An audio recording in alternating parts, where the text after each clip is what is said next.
पहली बात सीमा पर भारत का दबदबा बढ़ाने वाली सुरंग की, जिसे पीएम मोदी ने देश को समर्पित किया। जम्मू कश्मीर के गांदरबल में जेड मोड़ नाम की ये सुरंग 6.5 किलोमीटर लंबी है, जिसके कारण पूरे वर्ष लोगों के लिए सोनमर्ग पहुंचना बेहद आसान हो जाएगा। इस रणनीतिक चुनौती से निपटने के लिए ये सुरंग महत्वपूर्ण रोल निभाएगी।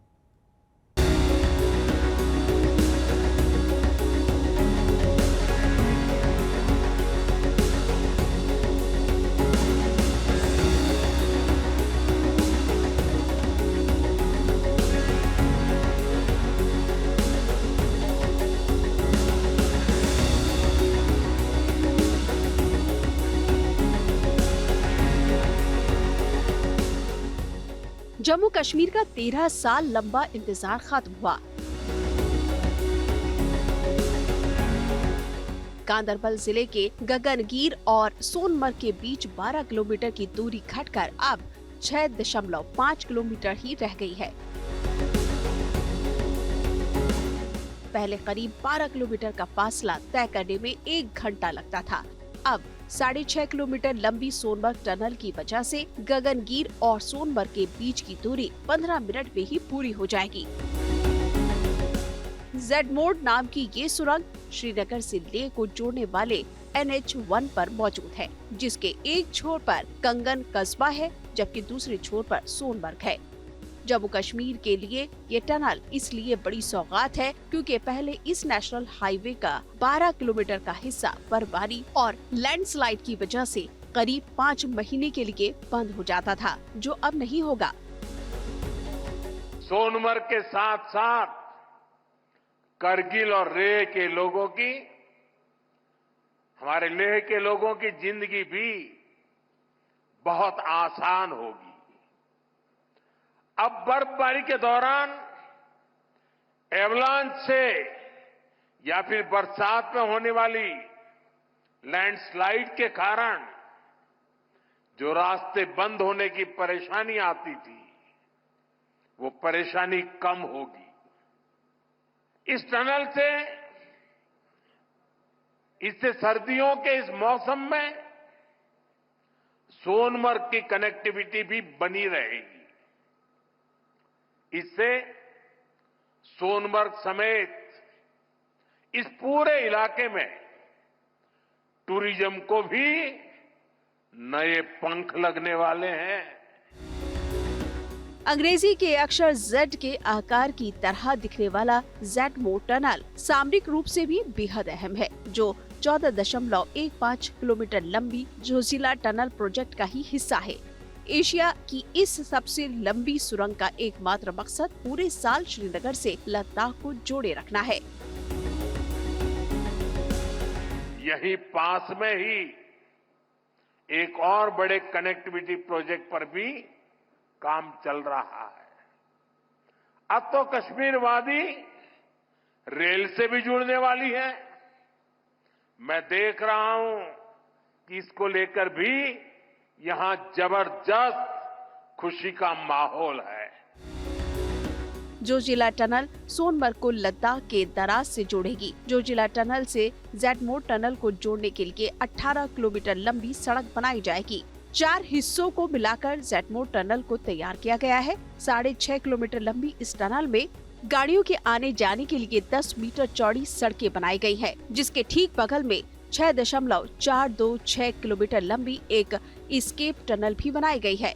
7.5 किलोमीटर चौड़ी एस्केप टनल का इस्तेमाल सिर्फ मेन टनल के धंसने, सड़क हादसे या किसी और आपातकालीन स्थिति से निपटने के लिए ही किया जाएगा। मेन टनल के बगल में एक वेंटिलेशन टनल भी मौजूद है, जिसकी लंबाई 600 मीटर और चौड़ाई 8.3 मीटर है। इस वेंटिलेशन टनल का मकसद मेन टनल में हवा की क्वालिटी को बरकरार रखना है। नेशनल हाईवे 1 से जेड मोड़ टनल तक पहुंचने के लिए एक अप्रोच रोड भी बनाई गई है। जेड मोड़ टनल को इस हिसाब से तैयार किया गया है कि इससे हर घंटे 1000 से ज्यादा वाहन गुजर सके।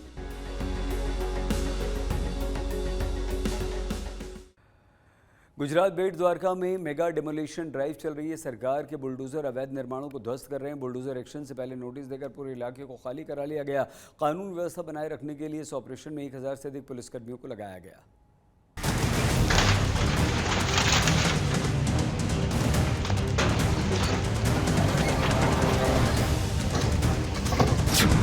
बेट द्वारका में गरज रहा है बुलडोजर। अवैध निर्माणों पर सबसे बड़ा एक्शन। लगातार तीसरे दिन मेगा डिमोलिशन। बेट द्वारका में पिछले 3 दिनों से मेगा डिमोलिशन की कार्रवाई जारी है। यहां अवैध निर्माणों पर बुलडोजर चलाया जा रहा है। ये कार्रवाई द्वारका के कोस्टल एरिया में की जा रही है। इस ऑपरेशन के दौरान अब तक 36,400 वर्ग मीटर सरकारी जमीन कब्जा मुक्त करवाई जा चुकी है। यहाँ सर्वे के बाद रेजिडेंशियल और कमर्शियल अवैध निर्माण तोड़े जा रहे हैं। आज जो है बेट द्वारका डिमोलिशन का तीसरा दिन चल रहा है। 3 दिन में कायदे से प्रक्रिया करके जो भी इलीगल स्ट्रक्चर्स है उनका जो डिमोलिशन की कार्रवाई चल रही है। बेट द्वारका और साथ ही साथ जो ओखा विस्तार है वहाँ पर भी डिमोलिशन हटाने की कार्रवाई चल रही है। इंटेलिजेंस एजेंसीज की माने तो कोस्टल एरिया कई तरह की अवैध गतिविधियों का केंद्र बनते जा रहे थे। अवैध निर्माण के जरिए यहाँ से लीगल एक्टिविटीज को अंजाम दिया जा रहा था। ऐसे में अब प्रशासन की ओर से यहाँ सबसे बड़ा एक्शन चल रहा है। आला अधिकारियों की मौजूदगी में ताबड़तोड़ कार्रवाई की जा रही है।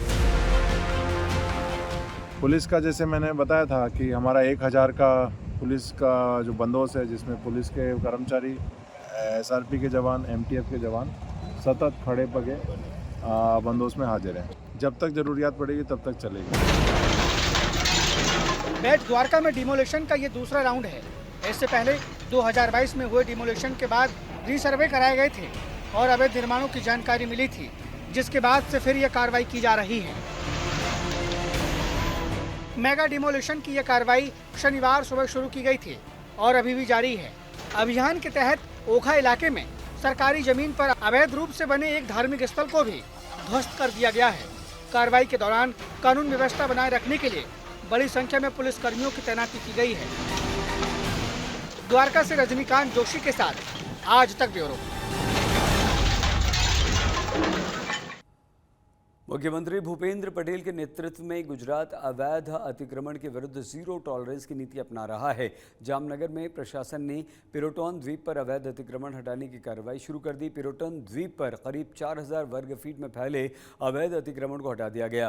पिरोटन द्वीप पर यह अवैध अतिक्रमण राष्ट्रीय सुरक्षा और आसपास के उद्योगों के लिए खतरा सिद्ध हो रहा था। द्वीप पर उसके मूल स्वरूप में बहाल करने के लिए राज्य सरकार ने अब कार्रवाई शुरू कर दी है। जामनगर के ऐतिहासिक पिरोटन टापू जो कि देश की सुरक्षा, एनर्जी सुरक्षा की दृष्टि से और देश की जो राष्ट्रीय सीमाओं हैं उनकी सुरक्षा की दृष्टि से अत्यधिक महत्वपूर्ण है। उसके ऊपर विभिन्न प्रकार के धार्मिक जो अवैध निर्माण बन गए थे, अतिक्रमण हो गया था, उस अतिक्रमण को वन विभाग के साथ मिलके और हटाया गया है। गुजरात में मकर संक्रांति के अवसर पर पतंग उड़ाने की पुरानी परंपरा है। ऐसे में अहमदाबाद और नर्मदा में इंटरनेशनल काइट फेस्टिवल के रंग बिखरे। अहमदाबाद में साबरमती रिवर फ्रंट और नर्मदा में स्टैच्यू ऑफ यूनिटी के पास इंटरनेशनल काइट फेस्टिवल का आयोजन किया गया। हिस्सा लेने के लिए दुनिया के कोने कोने से लोग यहाँ पहुंचे। हाथ आजमाया। गुनगुनी धूप में पतंगबाजी के इस अनूठे उत्सव का अनोखा रंग हर तरफ बिखरा है। इंटरनेशनल काइट फेस्टिवल की शुरुआत अहमदाबाद में हो चुकी है। पिछले कई सालों से लगातार प्रवासन विभाग की तरफ से इंटरनेशनल काइट फेस्टिवल का आयोजन अहमदाबाद में किया जाता है।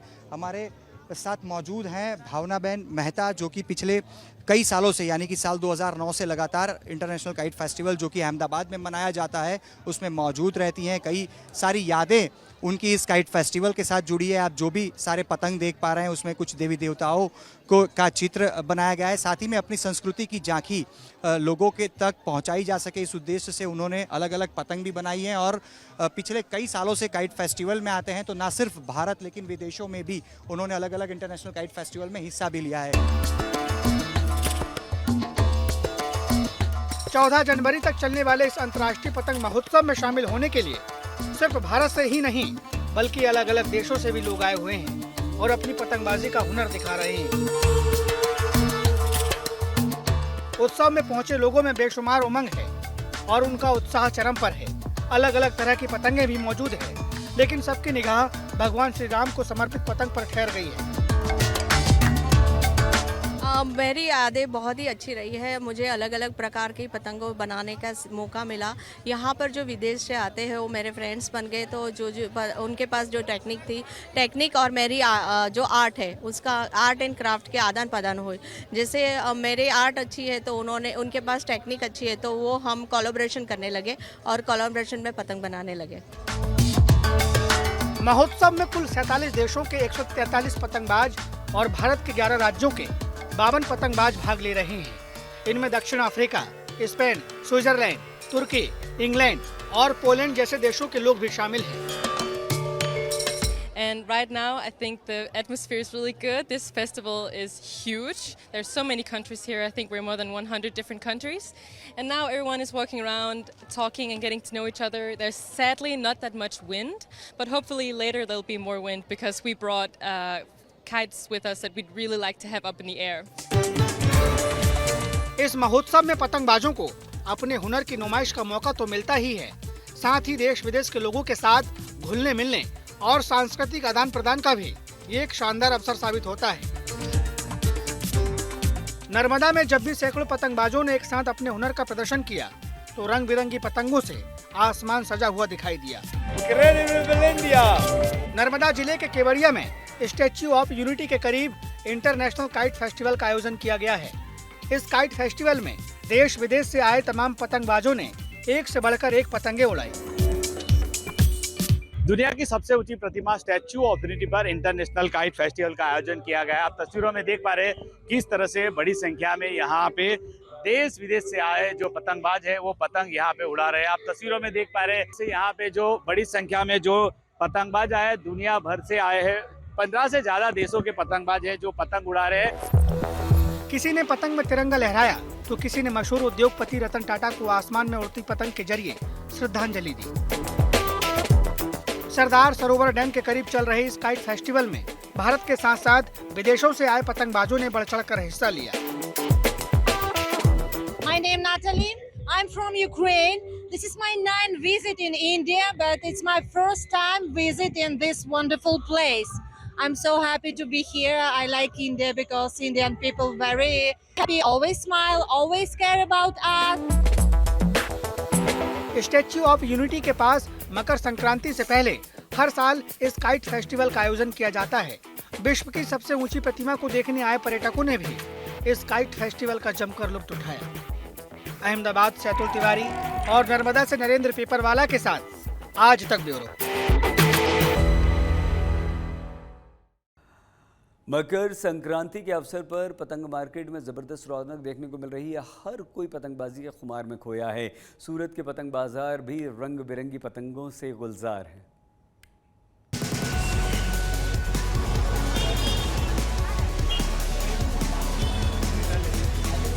मकर संक्रांति का पर्व हो और पतंगों की रौनक न हो, ऐसे कैसे हो सकता है। बात अगर गुजरात की हो तो नजारा और भी दिलकश हो जाता है। मकर संक्रांति से पहले गुजरात के अलग अलग शहरों में पतंगों की रौनक दिख रही है। अलग अलग रंग और डिजाइन की पतंग मार्केट में मौजूद है। केंद्रीय जल शक्ति मंत्री CR पाटिल ने मकर संक्रांति के मौके पर सूरत में अपने कार्यकर्ताओं को वाटर स्टोरेज का संदेश देने वाली पतंगे बांटी। CR पाटिल और PM मोदी की तस्वीरों के साथ इन पतंगों के जरिए वाटर हार्वेस्टिंग और वाटर स्टोरेज का संदेश दिया गया है। मगर पतंग के माध्यम से मोदी साहब का एक मैसेज लोगों तक पहुंचे, उसके लिए हम प्रयत्न कर रहे हैं। माननीय प्रधानमंत्री श्री मोदी साहब ने कैच द रेन का एक प्रोजेक्ट उन्हें 2021 में किया था और उसी के आगे जब सूरत में वो आए थे, जब उन्होंने कहा था कि जल संचय जन भागीदारी और जन आंदोलन में परिवर्तित होनी चाहिए और उनकी बात का बहुत बड़ा असर हुआ है। उसका बहुत अच्छा रिस्पॉन्स भी मिला है। पर ये घर घर तक पहुँचे, ये बात सबके घर तक पहुँचे, इसके लिए हमने पतंग के माध्यम से ये बात को लोगों तक पहुंचाने की कोशिश हम कर रहे हैं। आपके माध्यम से भी ये बात जाएगी और पतंग से माध्यम से भी ये बात जाएगी। रंग बिरंगी पतंगों से बाजार और गलियां पटी पड़ी है। दुकानों पर तरह तरह की पतंगें लोगों को लुभा रही है। इनमें अलग आकार और अलग अलग रंग की पतंगें मौजूद है। हाँ जी, बहुत डिमांड है इस साल। थोड़ा रेट भी ज़्यादा है और 2 साल से हम इधर आते हैं काइट खरीदने और फिर किया सब घिसाने के लिए। अच्छा है सब। ज़्यादातर तो सब नॉर्मली जो चांद होती है ऐसे चील होती है। बरेली की पतंग इस साल ज़्यादा डिमांड में है। इस साल सबसे ज़्यादा डिमांड सूरत में, पर्टिकुलर दक्षिण गुजरात में देखने जाए तो बरेली की डिमांड ज़्यादा है। बरेली की डिमांड, उसके बाद खंभात आता है, फिर बाद में अहमदाबाद आता है। पर सबसे ज़्यादा बरेली की डिमांड है। क्यों बरेली का पतंग का डिमांड क्यों ज़्यादा है? तो पतंग अच्छी उड़ती है, उसका रीज़न वही है। लेकिन कागज़ कमज़ोर आता है, लेकिन पतंग अच्छी उड़ती है, इसके हिसाब सबका डिमांड बढ़ा है। सूरत में बनी पतंगों की देश में अलग ही पहचान है। मकर संक्रांति से पहले पतंगों की खरीदारी के लिए यहाँ लोगों की भीड़ उमड़ रही है। हर रोज ग्राहकों की बढ़ती तादाद कारोबारियों के चेहरे पर मुस्कान ला रही है। धागे का यूनिक तो उसमें कुछ नहीं गया। कंपनी अगर नई नई प्रोडक्ट बना रहे हैं तो लोग पसंद कर रहे हैं और वो बनवाने भी आते हैं और बढ़िया लग रहा है। और आपके माध्यम से पूरे गुजरात की प्रजा और सूरत के जो भी है या उन सबका मैं धन्यवाद करना चाहता हूँ जो यहाँ के दबगरों में आके स्थानिक लोग के पास से खरीदी करते हैं। रॉ मटेरियल का दाम इस साल थोड़ा है मगर पर लेबर और ज़्यादा है। बाकी दूसरा तो लोग ऐसे भी कितनी भी महंगाई क्यों है, लेकिन सूरत के अंदर कोई भी किसी को भी धागे के अंदर महंगाई नड़ती नहीं है। सिर्फ पतंग ही नहीं बल्कि बाजार में मांझा और अलग अलग तरीके के दूसरे थ्रेड भी डिमांड पर हैं। कोई काला मांझा खरीद रहा है तो कोई सफेद डोर से पतंग की उड़ान को ऊंचा बनाने की कोशिश में है।